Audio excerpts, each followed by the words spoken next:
I think we just stepped off the London tourist trail. I guess this Hobbs character doesn't like visitors.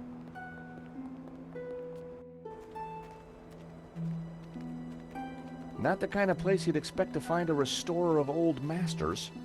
Unless you didn't want to attract attention. He's attracted ours. Let's see what Mr. Hobbs knows about La Maledicción. And let's try and get a look inside that portfolio.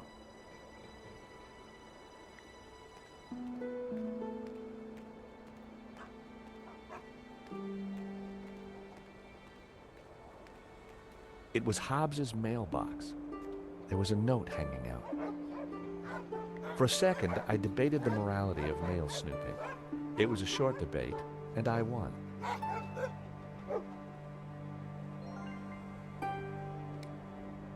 I decided to open the letter. Dear Mr. Hobbs, due to previous incidents, we are writing to inform you that we will no longer be sending models to your address. It went on to discuss Hobbs's temper and other alleged infractions, some of which still carry the death sentence in certain less sophisticated cultures. Interesting. This could come in useful.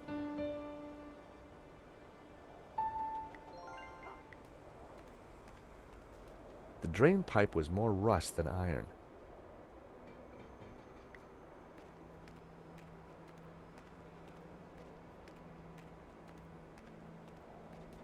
The large dumpster was full of garbage.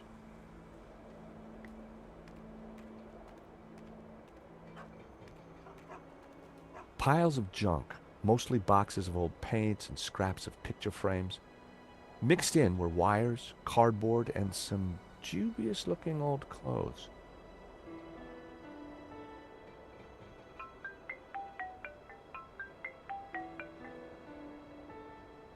George Stobart. Ah, Monsieur Stobart. I trust you have obeyed my instructions not to leave Paris. Of course, Inspector. Good. You clearly know which side your cookie is buttered. Now, I require your presence tomorrow at the murder scene for a reconstruction. I see. 12 o'clock sharp, monsieur. Or, as you would say, high noon. Sure. Any failure to comply, and I shall have you extraordinarily rendered. Have a nice day now. And you. That was Nave. We're required back at the gallery tomorrow for a crime scene reconstruction. Let me guess. Non-attendance is a criminal offense? You got it.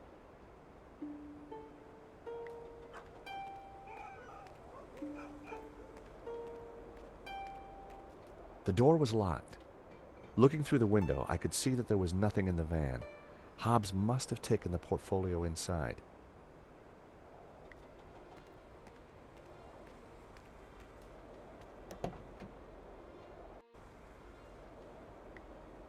Slasha.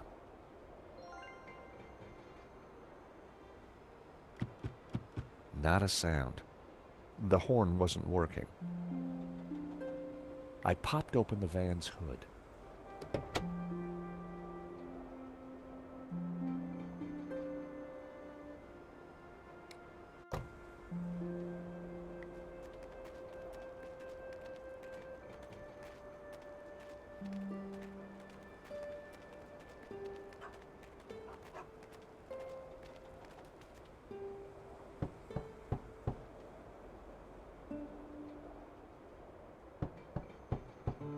I don't think there's anyone home. There's a light on upstairs.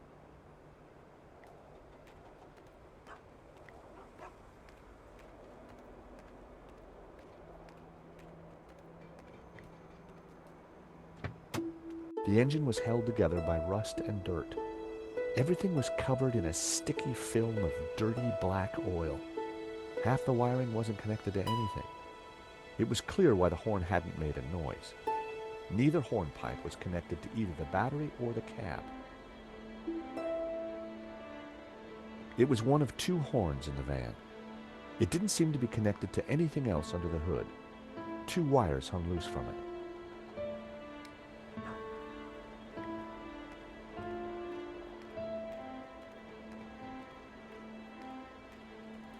I had found just what I needed. 2 lengths of wire.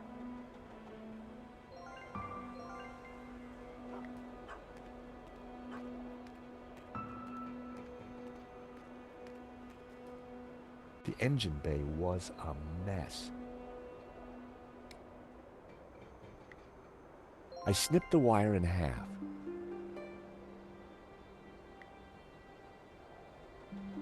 That wire wasn't long enough to reach between the 2 horns. I connected the wires from the cab to the horn.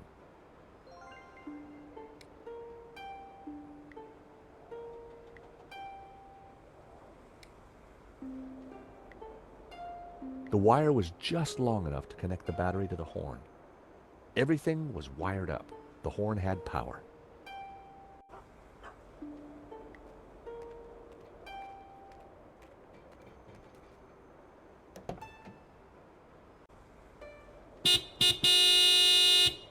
I figured that should get Hobbs' attention. All right, hold your blooming horses. What are you up to with my van? Hello there. We fixed your horn. So I hear. Now what are you doing in my yard? Sorry to bother you again, Mr. Hobbs, but... Well, that could have gone better. He's not exactly the friendliest of characters.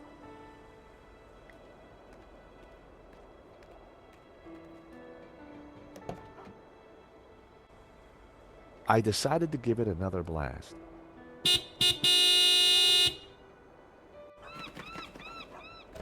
For crying out loud, will you leave my van alone? Sorry, just need a quick word, Mr. Hobbs. Afternoon, Mr. Hobbs. We're from the model agency. About blooming time. I'm on a deadline. You better come up.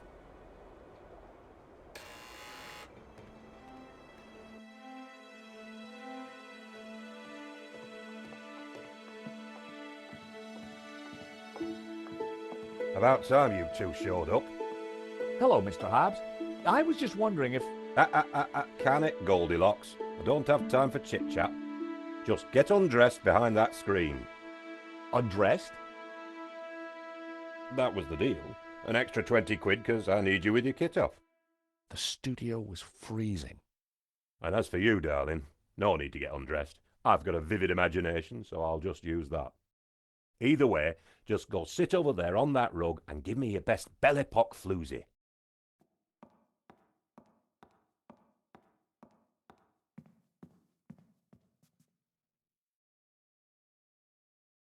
That's perfect. Just hold it there. Nico made for a good distraction. I just needed to figure out how to get a look inside that portfolio.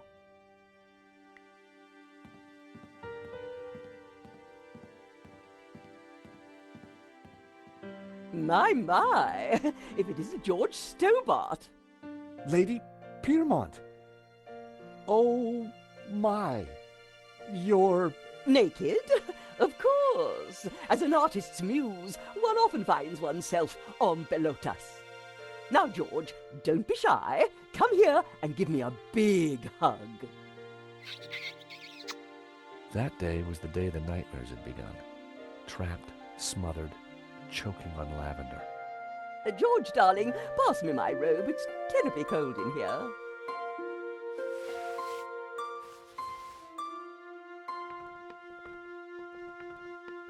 Oi, what are you doing with a blooming robe on? God help me, but you're supposed to be naked. I've got a deadline to meet. Well, you won't be meeting any deadlines with manners like that. And besides, it's freezing in here.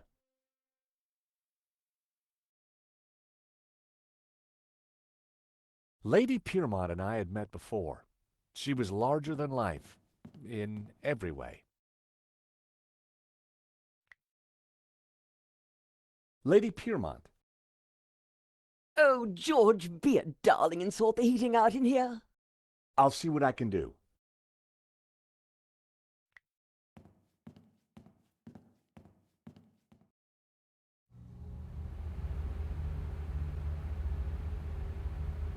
Hey! Leave that dial alone. Sorry, but Lady Piermont is cold. I thought... Look, pal, I know it's brass monkeys in here, but the wiring in this building is ancient, and the fuse box won't take it. Her Majesty will just have to get used to chapel hat pegs.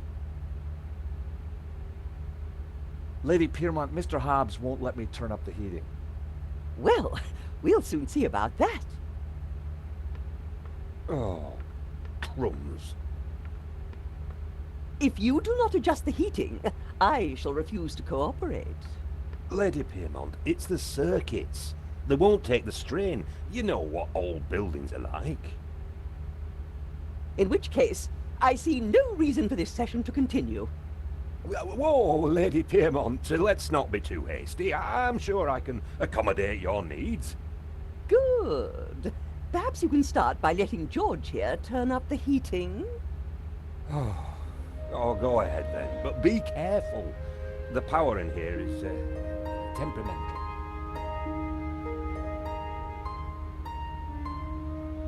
I turned the thermostat up as far as it would go.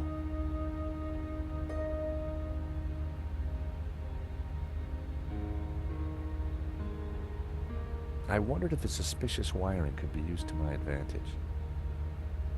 Hobbs was the very picture of the booze-soaked artist.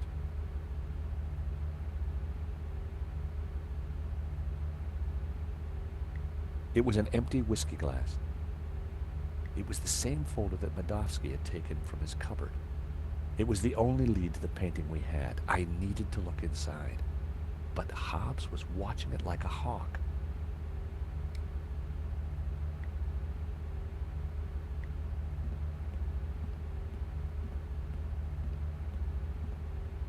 How about a top-up, Mr. Hobbs?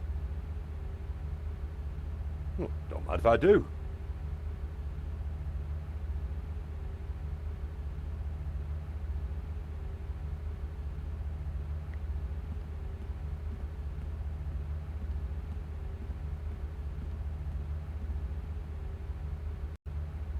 Wow, an old Bofson Wang stereo. I hadn't seen one of those for years. The record had stopped.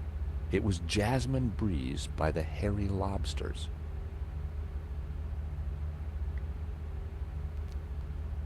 I turned the volume up a few notches.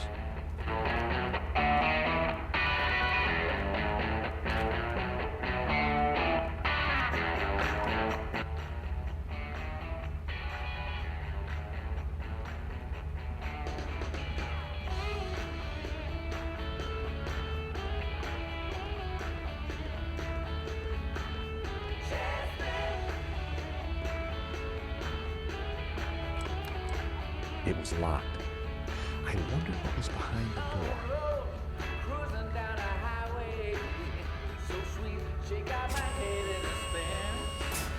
Oh, you.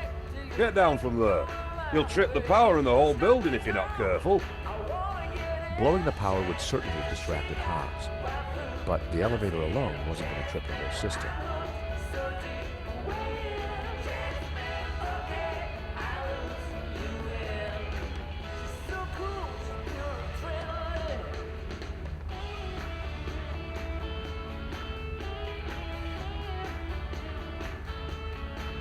A word, if I may, Lady Piermont. For you, George, I'm all ears. How can I help? Do you know anything about a stolen painting called La Malediction?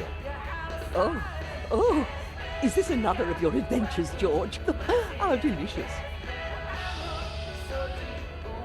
My heart's a tremor, George. Do you think Wilf is mixed up with this? Maybe, but I need you to act normal until we're sure. Mum's the word, Georgie. How did you come to be working with Mr. Hobbs? Wheresoever a bohemian needs a helping hand, George, mine is always at the ready. And what better way to help than to expose one's flesh to the sensuous brushstrokes of such a talent? Can you keep a secret, Lady Piermont? I am the very soul of discretion, as you know. You see that portfolio by Hobbs' table? We need to take a peek inside.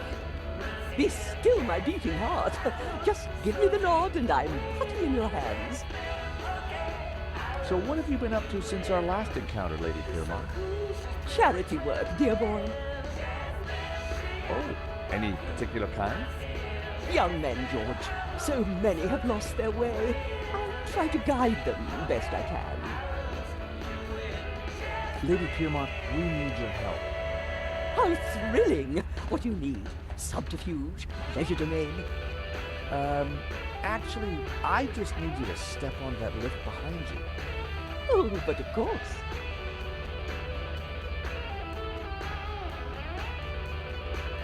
Is this good, George, darling? Perfect. Now, just stay right there.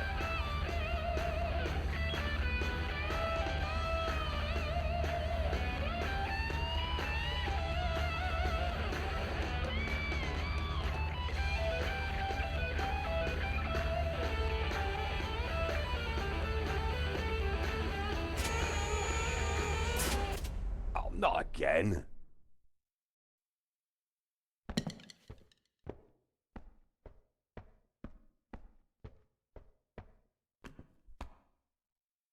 There we go. Now, back to work. I decided to wait until Hobbs was painting again. That would annoy him the most.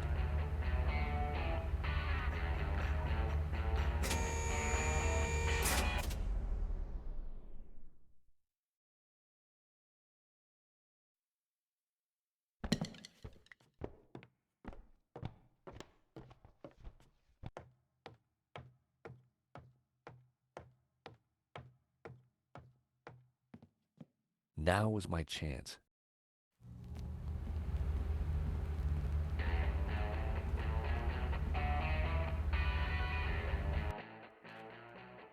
Hobbs was good, but no way was he going to sketch me in the nude. Hobbs was... More of Hobbs' sketches. The model looked familiar.